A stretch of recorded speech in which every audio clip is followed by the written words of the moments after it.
बोलो जयकारा बोल मेरे श्री गुरु महाराज की जय। बोलो साचे दरबार की जय। बोलो श्री सतगुरुदेव भगवान की जय।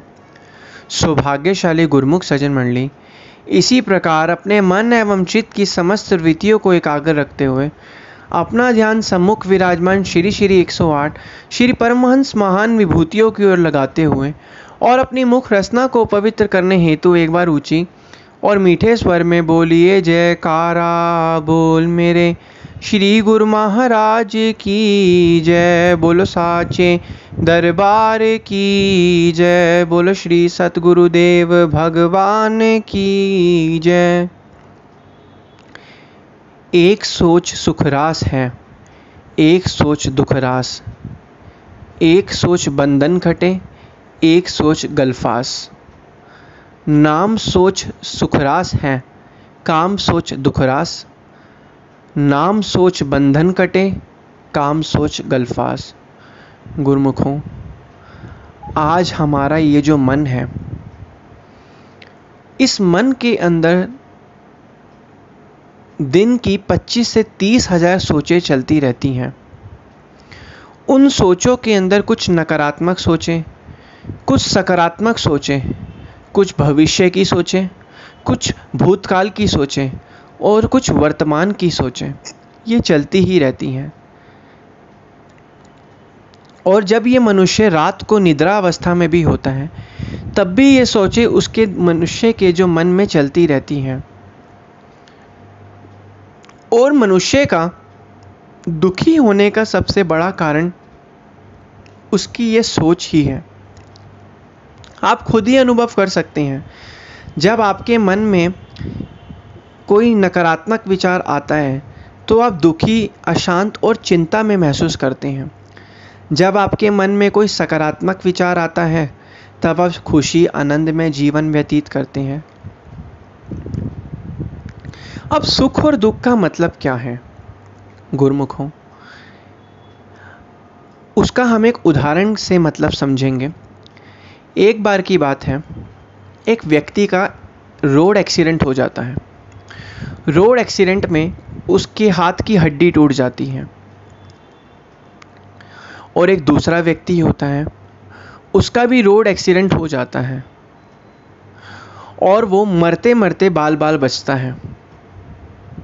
दोनों व्यक्तियों का रोड एक्सीडेंट होता है, लेकिन दोनों व्यक्तियों का परसेप्शन, दोनों व्यक्तियों का जो अनुभव, दोनों व्यक्तियों की सोच अलग अलग होती है। एक व्यक्ति जिसका हाथ टूटता है वो कहता है कि यार मेरे साथ एक्सीडेंट हो गया और मेरा हाथ टूट गया, अब मैं क्या करूँगा, मेरा आज का दिन ही ख़राब है, मेरा हाथ टूट गया।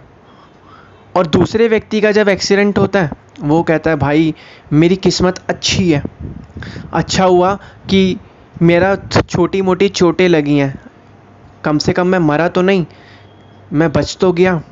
तो दोनों व्यक्तियों का जब एक्सीडेंट होता है तो एक व्यक्ति की सोच थी कि मेरा हाथ टूट गया और दूसरी व्यक्ति की सोच थी अच्छा हुआ मरते मरते बच गया।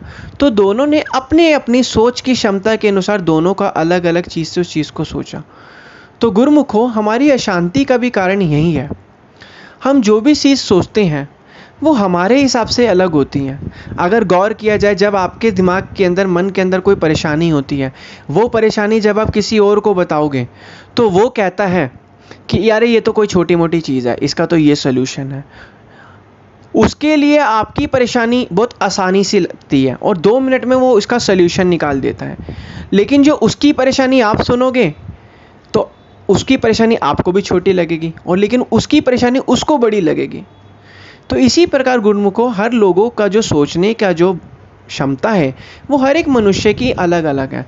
भगवान ने मनुष्य को सोचने की क्षमता दी है, लेकिन उस सोचने की क्षमता को कल्पना में जाकर इमेजिनेशन की क्षमता वो मनुष्य के हाथ में ही है, जिसमें मनुष्य अपनी सोच के अनुसार उस कार्य और कर्म को करता है।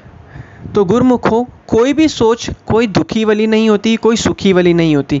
ये हमारा अपना अनुमान है कि हमने उसको किसका रूप दिया हुआ है, हमने उसको क्या रूप दे दिया हुआ है। तो इसी प्रकार हमें अब करना क्या है, हमें हमेशा अपने पॉजिटिव जीवन को जीना है, सकारात्मक जीवन को जीना है। जितना हो सके हमें आध्यात्मिकता से जुड़ना है।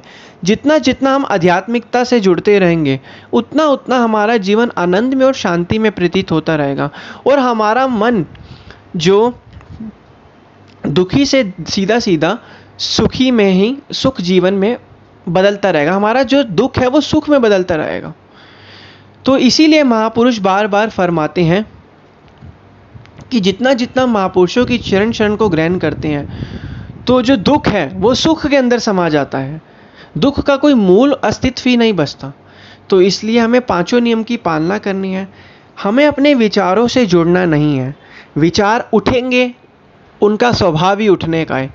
उठेंगे वो धीरे धीरे फिर बैठ जाएंगे, वो विचार उठेंगे वो धीरे धीरे फिर बैठ जाएंगे, वो जैसे ही उठेंगे वो बैठ जाएंगे। हमें उनसे जुड़ना नहीं है और हमें अपने जीवन को आनंद में व्यतीत करना है। बोलो जयकारा बोल मेरे श्री गुरु महाराज की जय। बोलो साचे दरबार की जय। बोलो श्री सद्गुरुदेव भगवान की जय।